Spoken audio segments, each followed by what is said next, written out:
Hello साथियों, नमस्कार। मैं ज्ञानेंद्र सिंह आप सभी का एक बार फिर से स्वागत करता हूं गैलेक्सी क्लासेस में। सभी को राम राम, राधे राधे, सत श्री अकाल, आदाब। कैसे हैं मेरे प्यारे बच्चों? भाई सभी लोग फटाफट लाइव आ जाएं। सेशन की शुरुआत हो चुकी है मेरे प्यारे बच्चों। जैसा कि आप सभी लोग जानते हैं कि एसएससी सीपीओ की जो क्लासेस होती हैं वो इवनिंग में शाम को 6 बजे होती है। तो आप सभी लोग जुड़ना ना भूलें गैलेक्सी क्लासेस के साथ। इवनिंग में 6 बजे एसएससी सीपीओ। साथियों, मई में आपका एग्जामिनेशन है, तब तक रुकना नहीं है, थकना नहीं है और निरंतर प्रगति करते रहना है, पढ़ाई करते रहना है, मेहनत करते रहना है। इसी जोश और उम्मीद के साथ शुरुआत करते हैं आज का पहला क्वेश्चन। तो पहला क्वेश्चन देखते हैं क्या है। भैया मुझे लग रहा है कि पहला क्वेश्चन जो है वो इंडियन हिस्ट्री का है और वो भी जो है मिडवल हिस्ट्री का है, वो भी दिल्ली सल्तनत का है। तो चलिए देखता हूं दिल्ली सल्तनत में ऐसा कौन सा क्वेश्चन है जो हमारे बच्चों से पूछा जा रहा है। और पहला क्वेश्चन है, ठीक है साथियों, कह रहा है कि दिल्ली सल्तनत who succeeded by the injuries as the result of succeeded नहीं है, लिखा है succumbed of to injury। अच्छा, succeeded पढ़ रहे थे हम। result of his fall from the horse was। Delhi का वो सुल्तान कौन था जो चोट के कारण मर गया और वो घोड़े से गिर के नीचे मर गया, है ना। ये क्वेश्चन यहाँ पे पूछा गया है, ठीक है, कि दिल्ली का वो सुल्तान कौन था जिसकी घोड़े से नीचे गिरने पर लगी चोट के कारण उसकी क्या हो गई थी, मौत हो गई थी। साथियों, आप सभी लोग जानते हैं कि एक व्यक्ति है कुतुबुद्दीन ऐबक। ज्यादा इसमें सोचना ही नहीं है क्योंकि मैं इसके बारे में कुछ और बताने वाला था, लेकिन आंसर सबको पता होगा। कुतुबुद्दीन ऐबक, ये घटना दरअसल कहाँ हुई थी, लाहौर में हुई थी। और ये लाहौर में घटना थी 1210 में। ये क्या करता था, चौगान खेल रहा था। चौगान, या जिसको आप सभी लोग क्या कहते हैं, पोलो कहते हैं, है ना, पोलो, ठीक है ना। पोलो खेलते समय, ध्यान रखना, पोलो खेलते समय घोड़े से गिर गया, उसकी मौत हो गई। साथियों, यहाँ पे एक क्वेश्चन पूछाता है कि पोलो खेल भारत कौन लेके आया था। तो पोलो खेल जो है ये भारत में तुर्की लोग लाए थे। तुर्की लोग लाए। तो भारत में इस खेल को कौन लाया था, तुर्की लोग लाए थे, है ना, पोलो खेल, इस बात का ध्यान रखें। तो कुतुबुद्दीन ऐबक यही खेल रहा था। इल्तुतमिश को क्या कहा गया है, गुलामों का गुलाम कहा गया है। गुलामों का गुलाम शासक इसको कहा गया है। गुलामों का गुलाम इसको कहा गया है, इस बात का ध्यान रखना। और बलबन के बारे में बात आती है कि बलबन ने सबसे पहले आयरन एंड ब्लड पॉलिसी लागू की थी और इसने एक प्रथा स्टार्ट की थी जिसका नाम है नवरोज प्रथा। ध्यान रखना इस बात का। इसने सिजदा और पैबोस प्रथाएं भी लागू की थी, ठीक है साथियों। अगले प्रश्न पे चलते हैं। अगला क्वेश्चन क्या है, एम बाल मुरली कृष्ण, ध्यान रखना, M Bal Murali Krishna is associated with which form of music. साथियों, एक बात का ध्यान रखना, ये जो है आपके जो एम बाल मुरली कृष्ण जो है, इनका संबंध जो है बच्चों, ये है इनका संबंध जो है कर्नाटक संगीत से है। इस बात का ध्यान रखेंगे, कर्नाटक संगीत से इनका संबंध है, ठीक है। और अब एक बात ध्यान रखना, इनको पद्म विभूषण अवार्ड भी दिया जा चुका है। यानी इनको कौन सा अवार्ड मिला है, पद्म विभूषण अवार्ड इनको मिला है। साथ ही साथ इनको फिल्म फेयर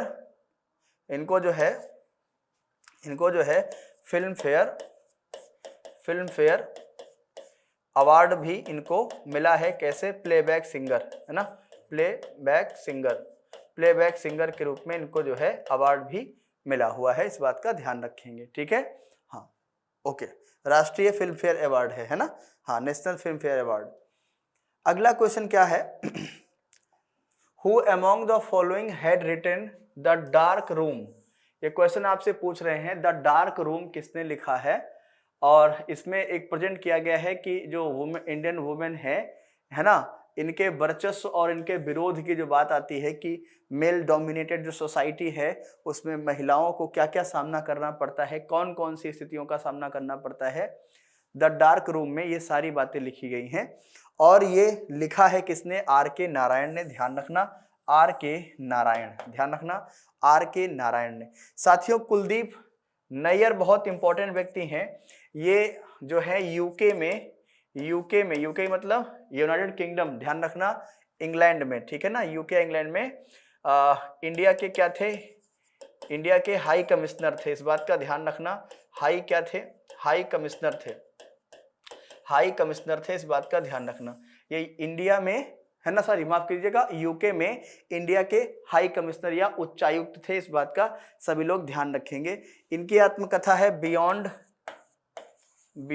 द लाइन, ठीक है, इनकी एक पुस्तक है बियॉन्ड द लाइन, एक बात का ध्यान रखना। ऑन लीडर एक किताब और है इनकी, ऑन लीडर, हाँ हाँ बिल्कुल, ऑन लीडर्स एंड आइकॉन, ध्यान रखना, ऑन लीडर्स एंड आइकॉन, ठीक है, आइकॉन्स, इस बात का ध्यान रखना, ये भी किताबें इसमें हैं। और इसमें जो है नेहरू जी और तमाम जो बड़े बड़े लोग रहे हैं उस समय, भारत का संबंध विदेशियों के साथ, वो सारी चीजें इसमें दर्शाई गई हैं, ठीक है, हाँ, ये सारी चीजों का उल्लेख इसमें किया गया है, ठीक है, हाँ, the on leaders and icon, ध्यान रखना। ओके, चले अगले क्वेश्चन पे आते हैं। अगला क्वेश्चन क्या कह रहा है, Which of the following is responsible for attending to disputed concerning recruitment and condition of service of public personnel at center? अच्छा, इनमें कौन केंद्र में लोक कर्मियों की भर्ती और सेवा शर्तों से संबंधित विवादों को निपटाने के लिए उत्तरदायी होता है?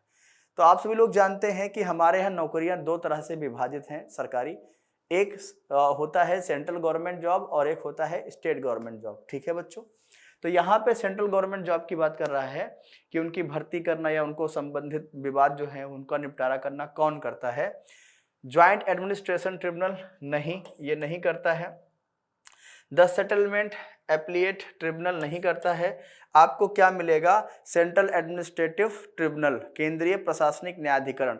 इस बात का सभी लोग ध्यान रखेंगे, कौन करता है साथियों, एक बात का ध्यान रखना, सेंट्रल एडमिनिस्ट्रेटिव ट्रिब्यूनल करता है। ये आपका सही आंसर हो जाता है, यानी डी ऑप्शन इसका क्या हो जाएगा, सही उत्तर हो जाएगा। केंद्रीय प्रशासनिक न्यायाधिकरण यही इनकी भर्ती प्रक्रिया और उससे जुड़े हुए विवादों को देखता है। आपसे कह रहा है कि जीवाणुओं की कोशिका की लंबाई कितनी होती है? बैक्टीरिया, साथियों आप सभी लोग जानते हैं बैक्टीरिया में सेल का पता या सेल बैक्टीरिया का जो पता है वो किसने लगाया है? Anti von Leeuwenhoek, anti von Leeuwenhoek, ध्यान रखना इस बात का। और इन्होंने कहा है कि भाई साहब इसकी जो साइज होती है वो 0.1 से 0.2 माइक्रोन से स्टार्ट हो जाता है, जिसमें सबसे छोटा होता है माइकोप्लाज्मा। क्या होता है साथियों? माइकोप्लाज्मा होता है, माइकोप्लाज्मा गैलेप्टिकम, इस बात का ध्यान रखें, जिसकी साइज बहुत ही कम होती है, ठीक है। फिर भी अगर आप देखेंगे 0 से 3 माइक्रोन के आसपास होता है क्या इसकी साइज, ठीक है। ये माइक्रोन, ये साइज नहीं होती है, 0 से 3 माइक्रोन के आसपास साइज होती है बैक्टीरिया की। According to National Statistical Office data, India's average literacy rate in 2021, अच्छा ये 2011 का नहीं पूछ रहा है साथियों। अगर ये 2011 के सेंसस के अकॉर्डिंग पूछता साथियों तो आप कहते 74.04% ये लिटरेसी है। अब चूंकि ये बात कर रहा है 21 की बात कर रहा है, यानी कि ठीक 10 साल के बाद की बात कर रहा है, तो 77.70, ठीक है, ये आपसे पूछ रहा है, ठीक है, ये हो जाएगा इसका सही आंसर, ठीक। चलेंगे अगला क्वेश्चन क्या कह रहा है? Which of the following can degrade detritus into the simpler inorganic substance, ठीक है, निम्नलिखित में से कौन है ना अपरद को सरल अकार्बनिक पदार्थों में निम्नीकृत कर सकता है? अच्छा, कौन कर सकता है, जल्दी से मुझे बताएं, कमेंट करें फटाफट, कौन कर सकता है, कौन कर सकता है ऐसा, जल्दी से मुझे बताएंगे कौन कर सकता है। पहली बात तो ये जो अपरद है ना, अपरद जो है डिटरेस की अगर मैं बात करूँ, इसका सरल अकार्बनिक पदार्थों का निम्नीकृत कर सकता है। एक छोटा सा एग्जाम्पल देते हैं, जैसे आपने देखा होगा रेलवे में, आप देखे होंगे जहाँ डिफिकेशन होता है वहाँ एक टैंक लगा होता है, उसमें क्या होते हैं, बैक्टीरियाज होते हैं, वो क्या करते हैं, उनकी साफ सफाई रखते हैं। तो यहाँ पे बैक्टीरिया तो होगा ही होगा, ठीक है, तो बैक्टीरियल कर सकते हैं, बैक्टीरियल एंड फंगल कर सकते हैं, है ना, बैक्टीरियल एंड फंगल एंजाइम, ठीक है ना, बैक्टीरियल एंड फंगल एग्जाइम, ठीक है। तो फंगल दिया है, बैक्टीरियल भी कर सकते हैं, कोई दिक्कत नहीं है ना। तो ये आपका सही आंसर हो जाएगा, ठीक है भैया। ओके, चलिए आंसर करते रहेंगे सभी लोग, है ना, कोई बात नहीं, गलत हो जाता है कोई बात नहीं है, आंसर करते रहेंगे सभी लोग, ठीक है। The food component present in sugar, आपसे पूछ रहा है कि शुगर में क्या चीजें पाई जाती हैं। साथियों आप सभी लोग जानते हैं कार्बोहाइड्रेट पाया जाता है, सबसे अधिक मात्रा में क्या होता है, कार्बोहाइड्रेट, ठीक है ना। कार्बोहाइड्रेट जो होता है वो बना होता है carbon plus hydrogen plus oxygen, ठीक है। प्रोटीन एक लौता ऐसा होता है जिसमें carbon, hydrogen, oxygen plus nitrogen पाया जाता है, यानी प्रोटीन एक लौता ऐसा न्यूट्रिएंट होता है जिसमें नाइट्रोजन पाया जाता है, बाकी किसी में नाइट्रोजन पाया नहीं जाता, इस बात का सभी लोग ध्यान रखेंगे, ठीक है। और कार्बोहाइड्रेट जो होता है ये हमारे बॉडी की नीड को ध्यान रखना, बॉडी को जो है जो 60 to 80% अगर आप देखेंगे मोटा मोटा एनर्जी हमको कहां से मिलता है, कार्बोहाइड्रेट से मिलता है। और 1 ग्राम कार्बोहाइड्रेट का मतलब होता है 4 किलो कैलोरी एनर्जी होता है। 1 ग्राम प्रोटीन की बात करेंगे तो इसका भी लगभग 4.1 किलो कैलोरी एनर्जी होता है, ठीक है साथियों। लेकिन 1 ग्राम फैट की अगर यहीं पे हम बात करेंगे तो 9 किलो कैलोरी एनर्जी होता है, इस बात का ध्यान रखना, ठीक है ना। और कार्बोहाइड्रेट क्या करता है, फास्टेस्ट एनर्जी प्रोवाइड करता है, क्या करता है, फास्टेस्ट एनर्जी, सबसे तेज ऊर्जा प्रदान करता है, ठीक है। विटामिन ऊर्जा प्रदान नहीं करता है, लेकिन ये क्या करता है, शरीर के और मेटाबॉलिज्म को बनाने में मदद करता है, मसल्स को बनाने में मदद करता है। Which of the following states has the lowest literacy rate in India according to census 2011? बच्चों ये हम शुरू से पढ़ते आ रहे हैं कि हमारा जो बिहार राज्य है वो शिक्षा में बहुत पीछे होता जा रहा है, सरकार को इस पर विशेष ध्यान देना चाहिए और बिहार में शिक्षा पर विशेष ध्यान देना चाहिए, ये हमारा कहने का मतलब है, ठीक है। ओके, अगला क्वेश्चन क्या है, इन टेस्ट मैच क्रिकेट, देखिए भैया आ गया क्रिकेट मैच, अभी देखिए अभी हाल ही में भारत ने किस पे विजय हासिल की है, इंग्लैंड में, ठीक है। और इंग्लैंड को ही क्या कहते हैं, फादर ऑफ क्रिकेट, ठीक है ना। Okay, in test match cricket how many minimum overs can a team play in a day, मतलब न्यूनतम कितने ओवर जो है एक टीम जो है एक दिन में खेल सकती है, तो 90 ओवर होता ही है, ये हम सभी लोग जानते हैं, कितने, 90 ओवर होता है, ठीक है साथियों। ओके, ये तो आप सबको पता ही होगा, इसमें ज्यादा मेहनत करने की जरूरत नहीं है।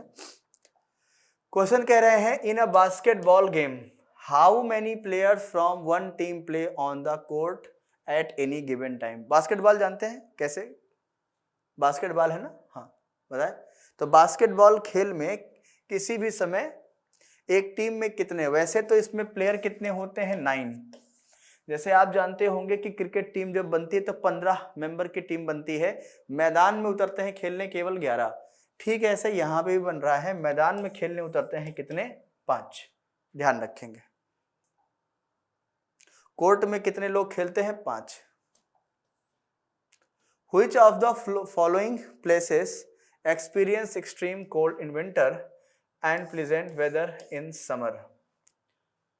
आसान सा सवाल है, कौन सा स्थान है जो सर्दियों में बहुत ठंडा होता है और गर्मियों में सुहाने मौसम का अनुभव होता है, बताओ भाई क्या होता है इसमें, बताओ भाई क्या होता है इसमें, बता दो क्या होता है, जल्दी से बता दो क्या होता है, अमृतसर होता है, लेह होता है, चेन्नई होता है या नई दिल्ली होता है, जल्दी बताइए, जल्दी बताइए बच्चों। लेह, इसका सही आंसर क्या हो जाएगा, लेह। अगले क्वेश्चन पे आते हैं, French possession in India were restored after the battle of Wandiwash by the treaty of signed in year 1763 between Britain and France. अच्छा, ये आपसे कह रहे हैं कि कौन सी संधि के बाद जो है ब्रिटेन और फ्रांस के बीच, कौन सी संधि के द्वारा वांडीवास के युद्ध के बाद भारत में फ्रांसीसी स्वामित्व को बहाल कर दिया गया। यानी अगर आप देखेंगे तो इंग्लैंड ने क्या किया था, फ्रांसीसियों के कई सारे क्षेत्रों पर अपना अधिकार कर लिया था, क्योंकि आप यहीं पर आप देखेंगे तो जो वांडीवास की लड़ाई हुई थी वांडीवास ये कई बार पूछता है, तो ये वांडीवास कहाँ है साथियों? ये है आपका तमिलनाडु में। ये लड़ाई हुई थी 1760 में, ठीक है। एक तरफ थे अंग्रेज और एक तरफ थे फ्रांस। एक तरफ थे अंग्रेज, एक तरफ थे फ्रांस। अंग्रेजों को लीड कर रहे थे सर आयर कूट, सर आयर कूट। और ये फ्रांस की तरफ से जो थे सेनापति, यहाँ के गवर्नर जो थे, उनका नाम था काउंट डी लाली, काउंट डी लाली। ध्यान रखना, ये हार गए थे, ठीक है। तो ये हार गए थे। सर आयर कूट जो है, इनको कूट दिए थे, कूट दिए थे मतलब इनको हरा दिए थे, ठीक है। इस बात का ध्यान रखें। इसके बाद 1763 में क्या होता है? पेरिस की संधि होती है। और पेरिस की संधि के तहत क्या हुआ था? अंग्रेजों ने फ्रांसीसियों को कुछ क्षेत्र, जैसे यनम माहे है ना, और कराईकल के कुछ पार्ट, पुदुचेरी के कुछ पार्ट जो थे वो वापस कर दिए, और बाकी जो क्षेत्र थे वो उसको अपने कब्जे में रखा था। तो इसमें क्या हुआ था? पेरिस की संधि हुई थी, ठीक है साथियों। ओके,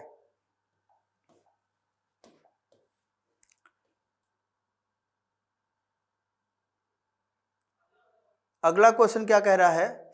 हेनरिक जो है हर्ट्ज ने कब फोटो इलेक्ट्रॉनिक प्रभाव की खोज की थी?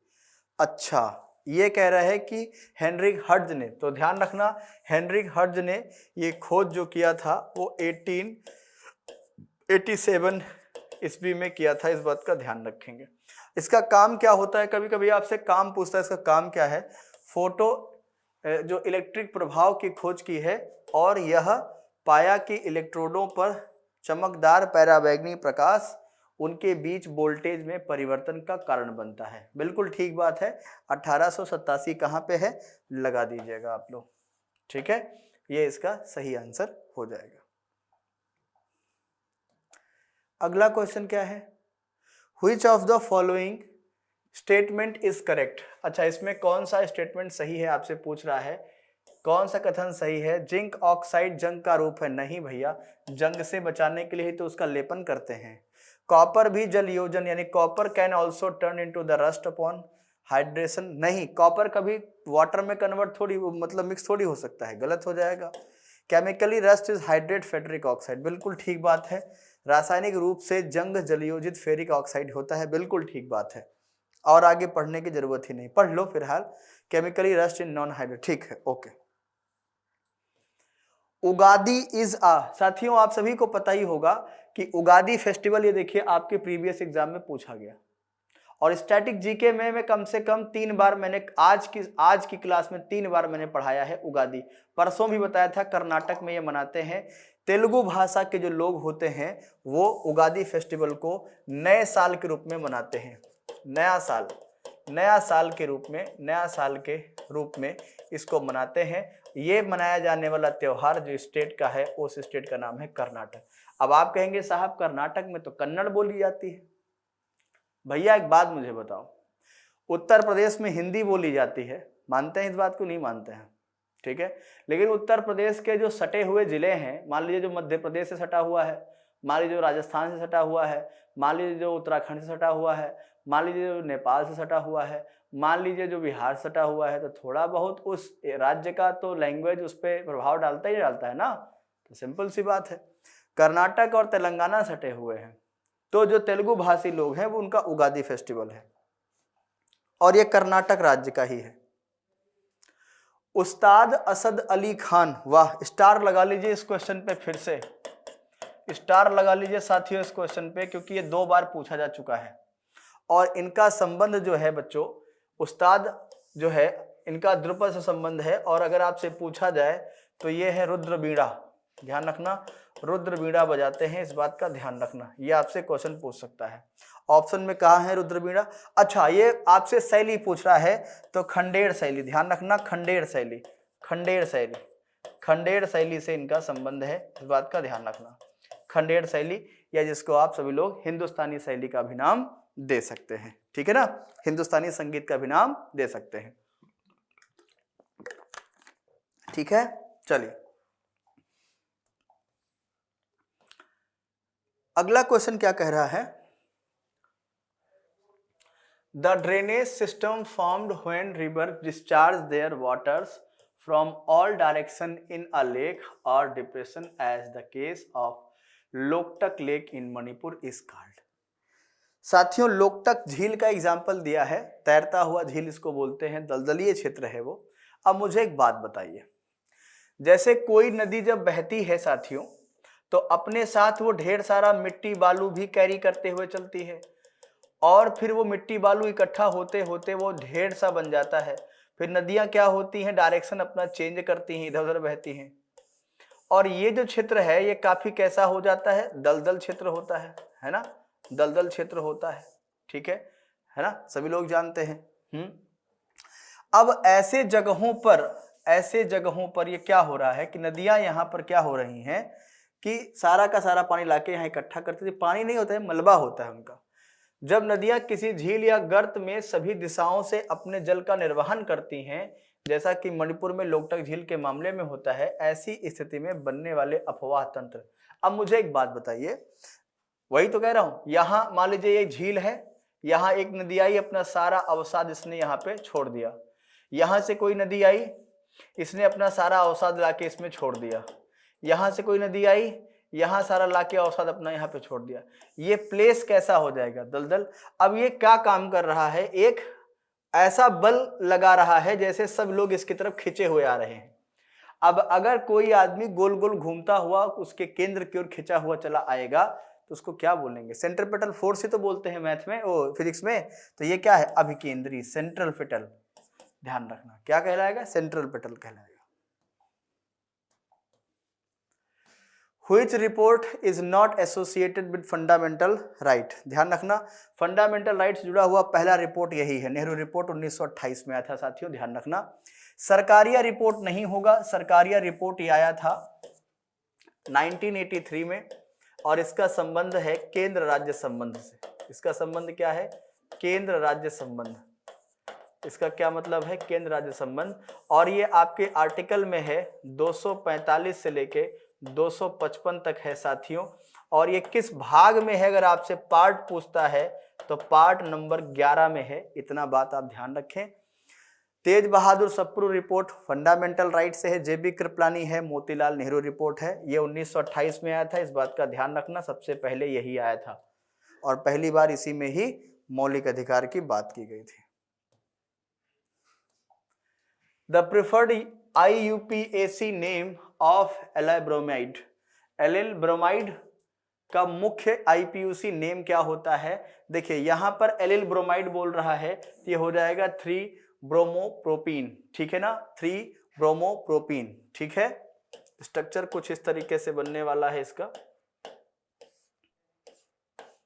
ऐसे कुछ स्ट्रक्चर बनेगा इसका, ठीक है। हाँ,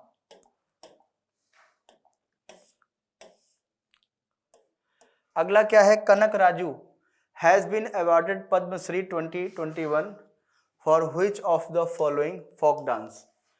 कनक राजू का संबंध जो है कौन से नृत्य से है, ध्यान रखना। गणगौर फेस्टिवल कहाँ से है, राजस्थान, राजस्थान से है ये फेस्टिवल है। ये क्या है, फेस्टिवल है साथियों, ये फेस्टिवल है और इसमें देवी पार्वती की पूजा होती है। किसकी पूजा होती है, देवी पार्वती की पूजा होती है, ठीक है। इस बात का सभी लोग ध्यान रखेंगे। गुसादी इसका सही आंसर हो जाता है, गुसादी, ठीक है। क्या आंसर हो जाता है साथियों, गुसादी हो जाता है। और ये मनाया जाता है कहाँ पे, आंध्र प्रदेश में। कहाँ पे, आंध्र प्रदेश में। किसके द्वारा, गोंड जनजाति द्वारा, गोंड जनजाति द्वारा, ठीक है, आंध्र प्रदेश में गोंड जनजाति द्वारा। आर्टिकल 36 से 51 तक क्या है भाई, ये तो सबको पता है, directive principle of state policy है, इसमें क्या दिक्कत है। भारतीय प्रस्तावना क्या है, वो तो शुरुआत में है, वो तो आर्टिकल में है नहीं। मूल अधिकार आपका 12 से 35 तक है, मूल कर्तव्य 51A में है, ये 36 से 51 तक है, और ये कोई आर्टिकल में नहीं है साथियों, ये शुरुआत में है we the people of India, हम भारत के लोग, यहां से शुरुआत होता है हमारा। देखें क्या कह रहा है, calculate the GDP at factor cost. देखें अगर जीडीपी को फैक्टर कॉस्ट पे लेते हैं बच्चों तो मार्केट प्राइस प्लस क्या हो जाता है इसमें, मार्केट प्राइस प्लस जो है सब्सिडी, ठीक है। हाँ इसमें क्या हो जाएगा, सब्सिडी माइनस हो जाएगा इनडायरेक्ट टैक्स, ठीक है। आप कर लेंगे तो कितना आ जाएगा, 600 plus 50 minus 200 is equal to कितना हो जाएगा, 450, ठीक है। 450 ये आपका हो जाएगा फैक्टर कॉस्ट पे अगर हम निकालेंगे तो, ठीक है। Okay, market price plus subsidy minus indirect taxes. Which of the following was the major export item from India in 2021?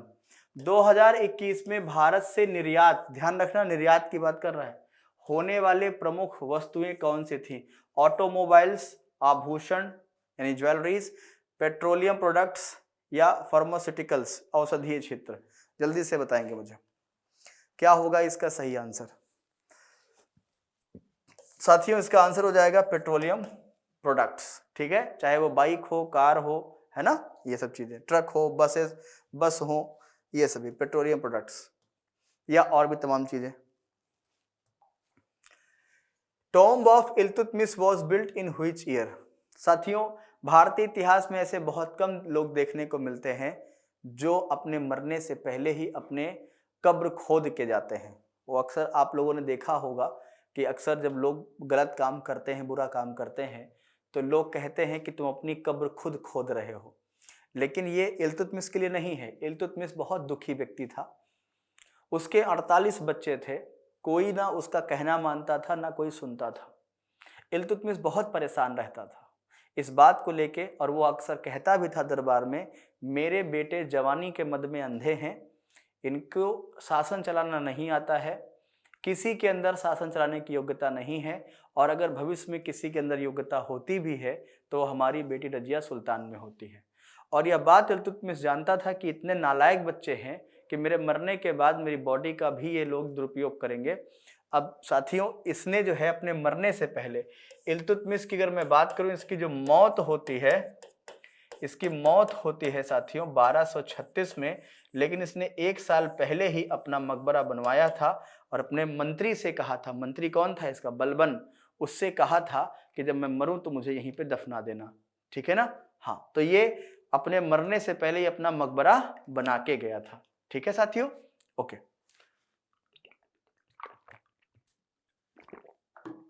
चलेंगे अगले प्रश्न पे आते हैं।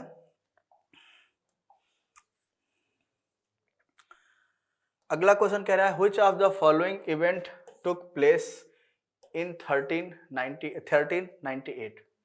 हुमायूं का पर्सिया के लिए कूच, नहीं, हुमायूं का पर्सिया के लिए कूच जो हुआ था, ये हुआ था 1542 में, क्योंकि 1542 में अकबर जब पैदा हुआ तो अकबर के पैदा होने के करीब करीब 4-5 महीने पहले ही वो ईरान चला गया था, भाग गया था, और 1555 तक रहा था, ठीक है।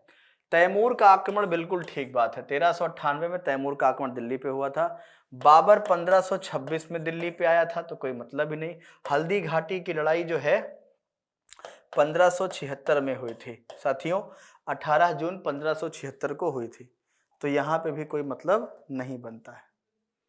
After how many days of absence from parliament without permission will a member of parliament B disqualified. साथियों ये क्वेश्चन बहुत इंपॉर्टेंट है, इस पे डबल स्टार लगा लेना और हैशटैग कर लेना कि कोई भी संसद का सदस्य अगर 60 दिनों तक गैर हाजिर रहता है संसद की कार्यवाही से, ध्यान रखना, अगर कोई संसद का सदस्य संसद की कार्यवाही से 60 दिन गैर हाजिर रहता है तो उसकी सदस्यता समाप्त कर दी जाती है, ठीक है। लेकिन अगर कई कंडीशन है तो नहीं, कंडीशन का मतलब कोई मान लो बीमार है, कोई मतलब नहीं आ सकता है। आप देखे होंगे कि बीमारी का भी कई लेवल होता है ना, अगर आपको याद हो तो 2019 में जो लोकसभा चल रही थी, 2019 में जो चुनाव हुआ था उसके पहले 18 में अगर आप देखेंगे, मनोहर पार्रिकर साहब बीमार भी थे और वो उनको ऑक्सीजन का पाइप लगा भी था, फिर भी वो पार्लियामेंट में आए थे क्योंकि काफ़ी दिन से वो नहीं आए हुए थे, तो इसलिए वो आए थे। वो थोड़ा बहुत स्वस्थ हो गए थे तो वो भी आए थे। याद होगा आप सभी को 2019 में जब लोकसभा चुनाव हुआ था, कांग्रेस पार्टी के एक नेता हैं राहुल गांधी जी, वो भी जो है काफ़ी दिन छुट्टी पे थे और उसके बाद करीब 54-55 दिन छुट्टी रहने के बाद फिर उन्होंने ज्वाइन किया था। ठीक है, तो ऐसे बहुत से लोग हैं जो अपने किसी काम के वश या फिर अपनी बीमारी की वजह से जो है नहीं अटेंड कर पाते हैं, तो वो सुर्खियों में आ जाता है। ठीक है, हाँ। लेकिन अगर कोई कंडीशन है कि भैया एकदम बिल्कुल वेंटिलेटर पे हैं, नहीं आ सकते, तो बात की बात है, वो कंसीडर है, वो कंसिडरेबल होता भी है ना। हाँ, वो कोई भी व्यक्ति होगा भैया कंसीडर करेगा, क्योंकि इंसानियत सब में होती है, चाहे वो सुप्रीम कोर्ट हो, चाहे वो संसद भवन हो। ठीक है, हाँ। क्वेश्चन क्या कहता है, which of the following statement is incorrect with the regarding to the green revolution. अच्छा, हरित क्रांति को लेकर के क्या गलत है इसमें। इसे अंतरराष्ट्रीय एजेंसियों द्वारा वित्त पोषित किया गया था। It was funded by international agency. पहला ही गलत है, पहला ही गलत है। कोई भी विदेशी सरकार ने पैसा नहीं दिया, सारा पैसा सरकार का था। इसे वर्षा पोषित क्षेत्रों में लागू किया गया था, बिल्कुल पंजाब हरियाणा में लागू किया गया जहां पानी बरसता है। इसका लक्ष्य गेहूं चावल उत्पादन था, ठीक है। कृषि आधुनिकीकरण, ठीक है, बिल्कुल ठीक है। The fundamental right in India constitution are inspired by the bill of right. ये बिल ऑफ राइट कहाँ का है साथियों, पता है? अगर आप सभी से पूछे कि फंडामेंटल राइट हमने कहाँ से लिया है, तो आप क्या बोलते हैं? अमेरिका से लिया है। तो अमेरिका में इसे बिल ऑफ राइट कहते हैं। अमेरिका में इसी फंडामेंटल राइट को किस नाम से जानते हैं? बिल्स ऑफ राइट के नाम से। ठीक है, ओके। और ध्यान रखना, इसे ब्रिटेन में मैग्ना कार्टा भी कहा जाता है। इंग्लैंड में क्या कहते हैं? Magna carta. ठीक है। हु सक्सीडेड अली वर्दी खान। अली वर्दी खान साथियों एक बात ध्यान रखना, अली वर्दी खान ये क्या था? बिहार का नवाब, बिहार का नवाब। इसने क्या किया? 1740 में एक युद्ध हुआ, गिरिया का युद्ध, गिरिया का युद्ध, गिरिया का युद्ध, बिहार में गिरिया का युद्ध। और इस युद्ध में क्या हुआ? अली वर्दी ने सरफराज को हराकर, सरफराज को मारकर बंगाल पर कब्जा किया, बंगाल पर कब्जा किया। 1556 में, माफ कीजिए 1756 में इसकी बेटी का बेटा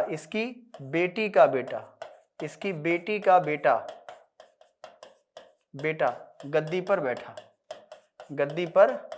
बंगाल की गद्दी पर बैठा, और उसे हम सभी लोग क्या कहते हैं? सिराजुद्दौला। सिराजुद्दौला अली वर्दी खान की तीसरी बेटी का बेटा था, मतलब इसकी 3 बेटियां थी, बेटे नहीं थे, तीसरी बेटी का बेटा था। ध्यान रखना इस बात का। अगला क्वेश्चन क्या है? गुरुत्वाकर्षण के बारे में कौन सा कथन सही है? Identify the correct statement. गुरुत्वाकर्षण जी की इकाई वेग की इकाई समान है, गलत। गुरुत्वाकर्षण की इकाई घर्षण की इकाई, गलत। गुरुत्वाकर्षण की इकाई द्रव्यमान की इकाई, गलत। गुरुत्वाकर्षण की इकाई और त्वरण की इकाई एक होती है, बिल्कुल ठीक है, मीटर पर सेकंड स्क्वायर, मीटर पर सेकंड स्क्वायर, दोनों का यूनिट वही होता है। जबकि वेलोसिटी का क्या होता है बेटा? मीटर पर सेकंड।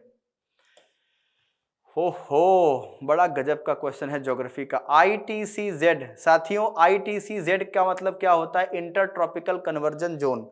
मैं इसमें आगे पढ़ूं, आपको एक बात बता दूं, आपसे कोई पूछे भारत का सबसे बड़ा ITCZ कौन सा बनता है, तो भारत का सबसे बड़ा, इंडिया का सबसे बड़ा IT क्या है? CZ जो है सबसे बड़ा जो है वो क्या है? थार मरुस्थल, थार मरुस्थल, इस बात का ध्यान रखना।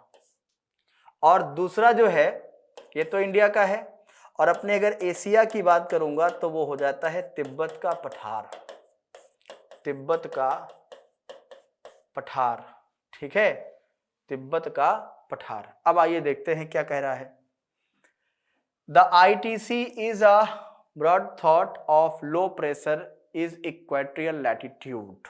अच्छा, this is where the north east and the south east trade wind converge, ठीक है। The ITC-Z is the equatorial thought normally position about 5 degree north of equator and remain there throughout the year. The ITC-Z move over to the plain of Ganga in summer.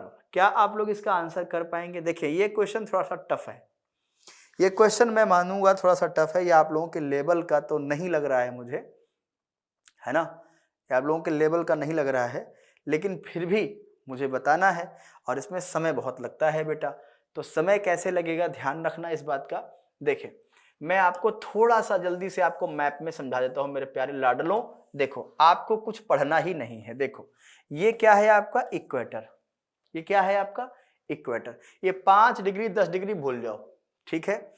एक बात ध्यान रखना, यहां ये है 30 degree, ये है 30 degree, ठीक है ना, थोड़ा सा और ऊपर बना दे, 30 डिग्री यहां पे आ जाएगा, ये है 30 डिग्री। तो यहां पे जो चलती हैं हवाएं इनको कहा जाता है ट्रेड विंड, ट्रेड विंड यानी इनको कहते हैं व्यापारिक पवन। क्यों कहते हैं व्यापारिक पवन, ये लंबा चैप्टर है, बताएंगे कभी, है ना, व्यापार करने में हेल्प करती है। इनका डायरेक्शन इस तरह से होता है, कहाँ, इक्वेटर की ओर, गर्मियों में, ठीक है। अब जैसे मान लेते हैं हम बात कर रहे हैं किसकी, अप्रैल महीने की। अप्रैल महीने में सूर्य भगवान यहाँ पे हैं, सूर्य भगवान यहाँ पे हैं, तो ITC-Z जो बनेगा वो ऐसे बनेगा यहाँ पे, ठीक है। इसके बाद मान लीजिए ये अप्रैल का महीना है, अप्रैल। अब मान लीजिए 15 मई आ गए, 15 मई को सूर्य का लोकेशन यहाँ है, ये आ गया 15 मई को, तो ITC-Z जो बनेगा वो इस तरीके से ऐसे बनेगा। अब मान लीजिए हम जून के महीने में आ गए, 21 जून को आ गए और सूर्य कर्क रेखा पे बिल्कुल पहुंच गया, यहाँ पे सूर्य भगवान यहाँ पे आ गए, ठीक। अब ITC-Z इस तरह से बनेगा, इस तरीके से ये बनेगा। अब देखो तो जहां ITC-Z बन रहा है इसका मतलब क्या बन रहा है, ये ITC-Z, ITC-Z, ये क्या है ITC-Z, ये क्या है ITC-Z। इसका मतलब जहां ITC-Z बन रहा है इसका मतलब क्या है, यहाँ पे क्या है, लो प्रेशर, क्या है बाबू, लो प्रेशर, क्या है बन रहा है, लो प्रेशर, ठीक है। और हमेशा हवाएं क्या बनती हैं, यहाँ पे क्या बन रहा है, हाई प्रेशर, और हवाएं हमेशा हाई प्रेशर से क्या जाती है, लो प्रेशर। अब जैसे ये हवाएं इक्वेटर को क्रॉस करेंगी इनका डायरेक्शन ऐसे हो जाएगा। अब आप कहेंगे सर डायरेक्शन ऐसे कैसे हो जाता है, क्योंकि ये पूरा समुद्री क्षेत्र है और समुद्री क्षेत्र जल्दी से गर्म नहीं होता है, जबकि ये जो लैंड एरिया है जल्दी से गर्म होता है, जल्दी से ठंडा होता है। और जो एरिया जल्दी गर्म होगा वहां ITC-Z जल्दी बनेगा। ITC-Z का मतलब लो प्रेशर, जान लीजिए बस, ठीक है। तो यहाँ पे हवाएं इस तरह भागते हुए आएंगी, ऐसे ऐसे भागते हुए आएंगी। अब यहाँ पे आप देखेंगे तुरंत ये इंटर कर जाएंगे जून के महीने में, ये देखिए इंटर कर गई। अब ये इंटर करने के बाद ये पूरे भारत में तहलका मचाएंगी, ऐसे घूमेंगी, है ना, पूरा घूम घूम के 15 जुलाई 18 जुलाई तक पूरे भारत में ये फैल जाएंगी। फिर यही मानसून हवाएं ऐसे आगे की तरफ नहीं पहुंचेंगी, तो जो अफ्रीका के ऊपर भूमध्य सागर है वहां से चलती है जेट स्ट्रीम, तो यही लौटते हुए आएंगी। क्यों आएंगी, अब लौट क्यों रही हैं, क्योंकि भैया सन की पोजीशन फिक्स नहीं है ना। जून में सूर्य यहाँ है, फिर जुलाई में यहाँ, अगस्त में यहाँ, सितंबर में यहाँ, अक्टूबर में यहाँ, नवंबर में यहाँ, मतलब आप देखेंगे सन का पोजीशन ऊपर नीचे होगा ना, तो हवाओं का भी पोजीशन क्या होगा, चेंज होता रहेगा, है ना। ये कोई स्टैटिक तो है नहीं बेटा कि फिक्स है एक ही तरफ से हवा चलेगी। अब देखो क्या कह रहा है, तो समझ गए होंगे आप सब लोग, ठीक है, हाँ ओके। अब इसमें कह रहा है उष्णकटिबंधीय अभिसरण क्षेत्र के संबंध में निम्नलिखित में से कौन सा कथन सही है, ये आपसे कह रहा है। ITC-Z भूमध्य रेखीय अक्षांशों में निम्न दाब वाला एक विस्तृत गर्त है, ठीक है, बिल्कुल यह वह स्थान है जहां उत्तरी पूर्वी दक्षिणी पूर्वी व्यापारिक पवनें अभिसारित होती हैं, उत्तरी पूर्वी और दक्षिणी पूर्वी, उत्तर पूर्वी। अच्छा ये उत्तर पूर्वी और दक्षिण पूर्वी, ठीक है, ठीक है, ओके। अच्छा ये वाला सही है, हाँ ठीक है। एक विषुवतीय गर्त है जो सामान्यतः भूमध्य रेखा के लगभग, नहीं नहीं ये नहीं है, 5 डिग्री नहीं होगा। और इसके बाद फिर क्या हो जाएगा, गर्मियों में गंगा के मैदान पर चलाता है, बिल्कुल बात ठीक है। तो ए बी डी ये आपका हो जाएगा ए बी डी, बिल्कुल ठीक बात है। 5 डिग्री का कोई केस नहीं है इसमें। विंग्स ऑफ फायर, अरे बाबू विंग्स ऑफ फायर मैंने कितनी बार बताया है बाबू, अब्दुल कलाम साहब की है विंग्स ऑफ फायर, इसमें कुछ करना ही नहीं। Wings of fire, wings of fire. Harshacharita किसने लिखा है, बाणभट्ट ने लिखा है, हर्षचरित्र लिखा है। और इन्होंने एक बुक और लिखी है, कादम्बरी, कादम्बरी इन्होंने लिखा है, ठीक है। हर्षवर्धन ने 3 नाटक लिखे हैं, नागानंद, नागानंद रत्नावली, रत्नावली, प्रियदर्शिका, प्रियदर्शिका। इस बात का ध्यान रखना, ये 3 नाटक संस्कृत में इन्होंने लिखे हैं जो आप सभी से पूछे जाते हैं, ठीक है, ओके। अगला question, which of the following policy measure is not step toward liberalisation. आपसे कह रहा है कि लिबरलाइजेशन में कौन सा नीतिगत उपाय उदारीकरण की दिशा में एक कदम नहीं है। Increase the equity limit for foreign investment, विदेशी निवेश की इक्विटी की सीमा में बढ़ाना। इनहेंस इन ट्रैफिकिंग, नहीं ट्रैफिकिंग में वृद्धि कर देंगे तो दिक्कत हो जाएगी, लिबरलाइजेशन में दिक्कत हो जाएगी, इसको रिड्यूस करना पड़ेगा, ट्रैफिकिंग को रिड्यूस करना पड़ेगा, रिड्यूस करिए तभी काम बनेगा। भाई आप टैक्स ज्यादा लेंगे तो कौन आएगा इन्वेस्टमेंट करने। Madhya Pradesh government conferred the Dhananjayans a celebrate, ये कपल अवार्ड दिया गया था। ये क्वेश्चन अगर आप लोग स्टैटिक जीके में आते हैं तो ये क्वेश्चन मैंने आपको करवाया है। मध्य प्रदेश सरकार ने चेन्नई के एक प्रसिद्ध दंपति हैं धनंजयन, इनको अवार्ड दिया है कालिदास सम्मान, और इनका संबंध एक शैली से है, भरतनाट्यम से, ठीक है। भरतनाट्यम कहाँ का है, तमिलनाडु का है, सभी लोगों को पता होगा।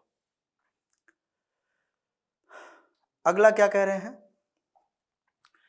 5-year plan was the first plan to focus on gender issue, women empowerment and the growing inequality among the states and the inter-regional disparities। साथियों अगर आप वुमेन एम्पावरमेंट की बात करेंगे तो अगर हम केवल वुमेन एम्पावरमेंट की बात करेंगे तो ये आ जाएगा 9th 5-year plan, 5-year plan. एक बात का ध्यान रखना यहाँ पे, ठीक है। और 2001 में राष्ट्रीय 2001 को ध्यान रखना, 2001 को महिला सशक्तिकरण, क्या महिला सशक्तिकरण, सशक्तिकरण वर्ष घोषित किया गया, वर्ष घोषित किया गया, ठीक है साथियों, ओके। तो अब यहाँ पे कई सारी चीजें आ जाती हैं। तो ये थी 5वीं पंचवर्षीय योजना जो कंप्लीट नहीं हो पाई थी क्योंकि इमरजेंसी भी लगी और सरकार भी इनकी हट गई थी, इंदिरा गांधी जी की, तो इस वजह से ये 4 साल तक रह पाई, ठीक है। इसके बाद फिर रोलिंग प्लान लाया था सरकार ने। Who was the lieutenant governor, देख लो बच्चों लेफ्टिनेंट गवर्नर कौन है। तो भाई एक बात ध्यान रखना, मनोज सिन्हा साहब हैं, इस बात का ध्यान रखना, ये 2019 से यही हैं। 2018 में ये थे, रिटायर हो गए, 2018 में ये थे बोहरा साहब। 2019 में अगर आप देखेंगे 2019 में सत्यपाल मलिक जी थे। कौन थे, सत्यपाल मलिक जी, ठीक है। Which of the following is a source of tax revenue।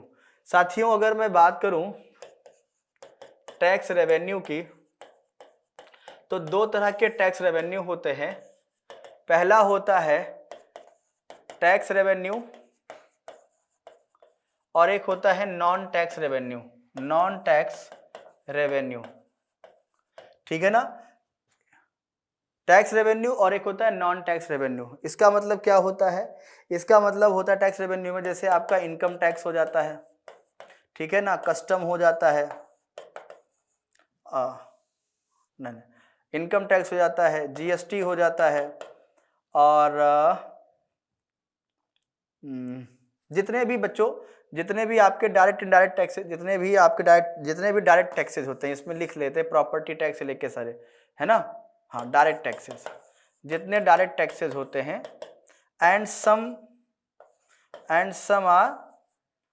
Indirect taxes जो होते हैं वो किसके पार्ट होते हैं, टैक्स रेवेन्यू के पार्ट होते हैं। नॉन टैक्स में आपके क्या आते हैं, जैसे टोल टैक्स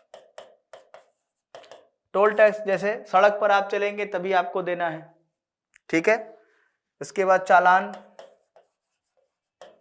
ट्रेन में बिना टिकट यात्रा करेंगे तभी चालान कटेगा, ठीक, या गाड़ी बिना हेलमेट चलाएंगे तभी कटेगा। प्रॉफिट ग्रांट, कस्टम, पेनाल्टीज, ये सब क्या है, ये सभी क्या है, ये सभी नॉन टैक्स रेवेन्यू है। ये क्या है, सभी नॉन टैक्स रेवेन्यू है, ठीक है।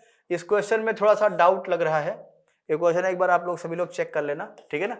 ये क्वेश्चन चेक कर लेना एक बार, इसमें ऑल होना चाहिए, क्योंकि क्वेश्चन पूछा है कौन सा कर राजस्व कर है, तो राजस्व कर सभी है, लेकिन कैसे हैं, नॉन टैक्स रेवेन्यू है, सभी राजस्व कर है।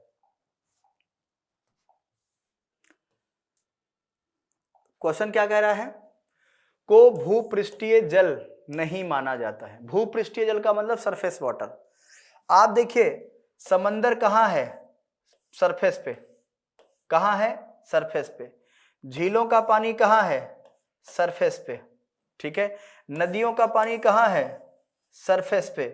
लेकिन एक्वीफर्स का मतलब क्या होता है, जो जमीन के अंदर चट्टानों में दबे हुए पानी हैं, जिनको नल के थ्रू या ट्यूबवेल के थ्रू, नलकूप के थ्रू बाहर निकालते हैं, वो कहलाते हैं एक्वीफर्स। ध्यान रखना इस बात का।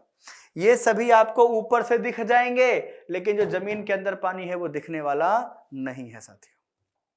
जो आप नल से निकालते हैं उसी को हम ये बोलते हैं।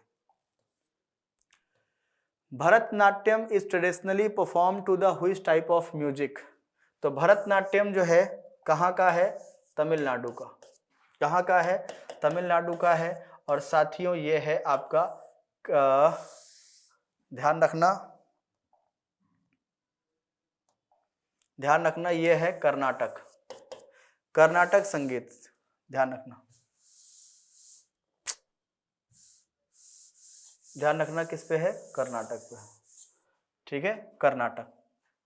कर्नाटक पारंपरिक त्योहार रूप में मनाते हैं, Karnataka style. Cricket became an international game with formation of imperial cricket conference. देखिए अगर हम आईसीसी की बात करें, इसकी स्थापना 1909 में हुई थी। ध्यान रखना साथियों, आईसीसी की स्थापना की जब बात आती है, ध्यान रखना, आईसीसी की जब स्थापना की बात आती है तो इसकी स्थापना कब होती है, 1909 में। ध्यान रखना। इसके बाद अच्छा यही पूछा गया है, अच्छा इसकी स्थापना कब हुई थी, ठीक है, तो 1909 आप कर सकते हैं। और इसको इंटरनेशनल क्रिकेट काउंसिल जो दर्जा दिया गया, इंटरनेशनल क्रिकेट काउंसिल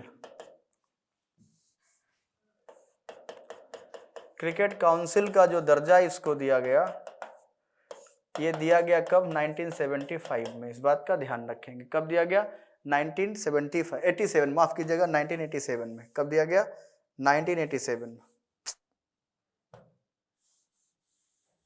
1987 में, 87। चले अगले पॉइंट पे आते हैं।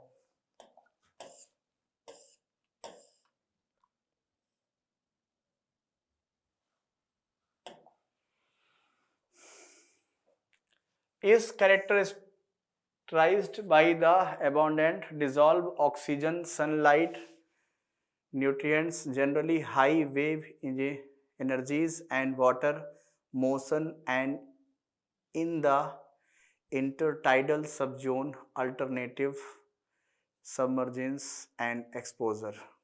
अच्छा, कौन से ऐसे हैं जिनको प्रचुर मात्रा में घुलित ऑक्सीजन, सूर्य के प्रकाश, पोषक तत्व, सामान्यतः उच्चतम रंग, ऊर्जाओं और जल की गति और अंतर्राज्यीय ज्वारीय उपक्षेत्र में बारी बारी से जलमग्नता और अनावृतता के आधार पर वर्णित किया जाता है। इतना टफ लैंग्वेज अगर रहेगा तो कैसे समझ पाओगे, छोड़ो इसको, ये क्वेश्चन छोड़ो, मैं बताता हूं ये क्वेश्चन का मतलब क्या है। ये क्वेश्चन कह रहा है नदियों के किनारे या समुद्रों के किनारे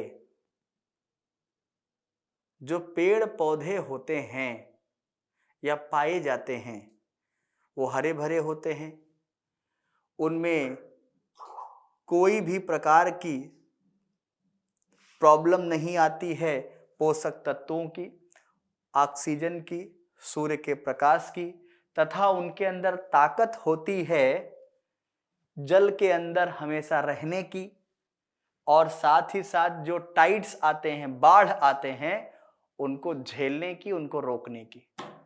तो आप मुझे बताइए ऐसे पौधे कहाँ पाए जाते हैं? तो आप बोलेंगे सर नदियों के किनारे, तालाबों के किनारे। तो ऐसे पौधों को हम क्या बोलेंगे? अगर हम अपनी लैंग्वेज में बताएं तो आप क्या बोलेंगे? कोस्टल प्लांट्स, यानी तटीय पौधे। लेकिन ज्योग्राफिकल लैंग्वेज में जरा देखो, इसको क्या बोलेंगे? लिटोरल जोन, यानी इसको क्या बोलेंगे? तटीय क्षेत्र। मतलब देखिए शब्द भी ऐसा है कि अगर आपको पता भी है तो फेल कर जाएंगे। The first Indian who won the medal in world athletic, अरे बाबू ये अभी तो बुडापेस्ट में जीते हैं, बुडापेस्ट। ओहो, यहाँ पे क्या जीते हैं? नीरज चोपड़ा साहब गोल्ड जीते हैं। कितना मारे हैं? 88.17 मीटर। वाह वाह भाई नीरज चोपड़ा जी, वाह, गजब। लगातार। Which ecosystem is, अच्छा इकोसिस्टम की खोज किसने किया था? ये नाम किसने दिया था? अर्नेस्ट हैकल ने। ध्यान रखना, कल बताया था। Is the only one that does not thrive in the solar energy, वह कौन है एकमात्र पारिस्थितिकी तंत्र है जो सूर्य ऊर्जा पर नहीं पनपता है? तो भैया सिंपल सी बात है, जिसको सूर्य ऊर्जा की जरूरत नहीं है वो कहां होगा? डीप ओशियन, समुद्र के एकदम बिल्कुल गहराई में। क्या? जैसे ऑक्टोपस, झींगा, है ना, ट्यूबर वर्म, ये सभी के सभी क्या होते हैं? ये सभी के सभी डीप सी हाइड्रोथर्मल इकोसिस्टम होते हैं। इनको कुछ जरूरत नहीं है। पौधों में आ जाएंगे, डायटम वगैरह होता है, एल्गी का पार्ट होता है। नवरोज फेस्टिवल भारत में कौन लागू किया था? तो नवरोज फेस्टिवल लागू किया था बलबन ने। और ये क्या है? एक पारसी प्रथा है साथियों। क्या है? एक पारसी प्रथा है। ध्यान रखना, कौन सी प्रथा है? पारसी प्रथा है। अगला क्वेश्चन आ जाइए, मैच करना है भाई। तूतीकोरिन तमिलनाडु में है, हल्दिया बंगाल में है, मंगलोर कर्नाटक में है। तो क्या हो जाएगा? BAC। BAC कहाँ गया? BAC ये आ गया, BAC लगा दो भैया, BAC, क्या दिक्कत है? अगला क्वेश्चन आ जाओ। Alona Kabuni is associated with which of the following dance? Alona Kabuni किस डांस से संबंधित है? मोहिनी अट्टम, कथक, मणिपुरी, सत्रिया। जल्दी से मुझे बताएंगे क्या हो जाएगा इसका सही answer? What is the correct answer? क्या हो जाएगा साथियों? इनका संबंध हो जाता है मणिपुरी से। और ध्यान रखना, मणिपुरी इस नृत्य के जनक, इस नृत्य के जनक जो है, जनक यानी कि फादर, जनक गुरु बिपिन सिंह को माना जाता है। किसको? गुरु बिपिन सिंह। गुरु बिपिन सिंह को माना जाता है, इस बात का ध्यान रखेंगे। किसको? गुरु बिपिन सिंह को माना जाता है, इस बात का सभी लोग ध्यान रखेंगे। किसको माना जाता है साथियों? गुरु बिपिन सिंह को माना जाता है। ठीक है, आ जाते हैं अगले प्रश्न पे। अगला क्वेश्चन है, identify the incorrect statement for the universal law of gravitation. ठीक है, सार्वत्रिक गुरुत्वाकर्षण के बारे में आपसे पूछ रहा है। F बराबर क्या होता है? G(m1m2) अपॉन r स्क्वायर, या G बराबर F(r²) अपॉन m1m2। ठीक है, ओके, यही होता है, कांस्टेंट होता है। देखें यह वह बल है जो हमें पृथ्वी से बांध कर रखता है, ठीक है। पृथ्वी से बांध कर जो रखता है वो ग्रेविटी होता है, कैपिटल जी नहीं होता है, कैपिटल जी नहीं होता है, स्मॉल जी होता है, इस बात का ध्यान रखें। तो पहला ही क्या हो गया, गलत हो गया। अब पढ़ने की जरूरत ही नहीं, पढ़ लो तुम्हारा मन करे। तारों और पृथ्वी को ज्वार भाटा, ठीक है।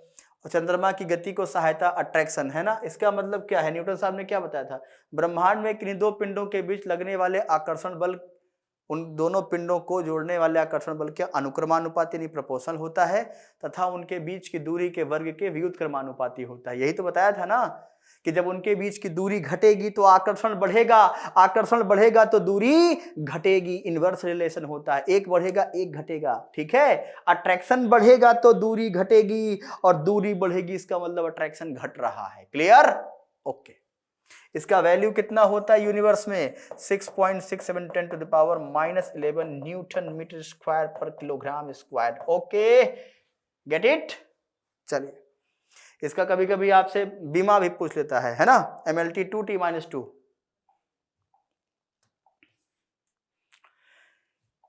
इन अंतरिम गवर्नमेंट, अंतरिम गवर्नमेंट कब बनी थी साथियों, देखिए नाम दिया है 2 सितंबर 1946 में बनी थी। लियाकत अली साहब को कौन सा विभाग दिया गया था, यह आप सभी से पूछा गया है। तो लियाकत अली साहब को जो है फाइनेंस विभाग दिया गया था, इस बात का ध्यान रखेंगे। रक्षा विभाग दिया गया था बलदेव सिंह को, ठीक है ना, बलदेव सिंह को। कृषि विभाग जो दिया गया था राजेंद्र प्रसाद को दिया गया था। कला एवं शिक्षा विभाग जो दिया गया था राजा जी को दिया गया था। राजा जी का मतलब आपको पता ही होगा, नहीं पता होगा तो पता कर लेना साथियों, राजा चक्रवर्ती राजगोपालाचारी को कहते हैं, ठीक है। विदेश मंत्रालय नेहरू जी के पास था, ठीक है। गृह मंत्रालय पटेल जी के पास था, इस बात का सभी लोग ध्यान रखेंगे। रेलवे की अगर मैं बात करें तो आसिफ अली जो थे वो क्या थे, रेलवे मंत्री थे, इस बात का ध्यान रखें, ठीक है। तो साथियों आज के क्वेश्चन यहीं पे समाप्त किए जाते हैं, फिर मुलाकात करेंगे मॉर्निंग में। सभी लोग जानते हैं साथियों, मॉर्निंग में हमारी क्लास होती है 8 AM पे, और इसमें हम लेके आते हैं आपको स्टैटिक जीके। और साथियों इस समय हम लोग क्लास कर रहे हैं किसके बारे में, फेयर एंड फेस्टिवल के बारे में।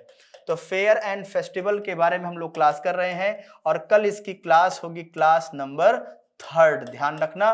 तो आप सभी लोग सुबह 8 बजे क्लास में जरूर जुड़ेंगे गैलेक्सी क्लासेस यूट्यूब पर।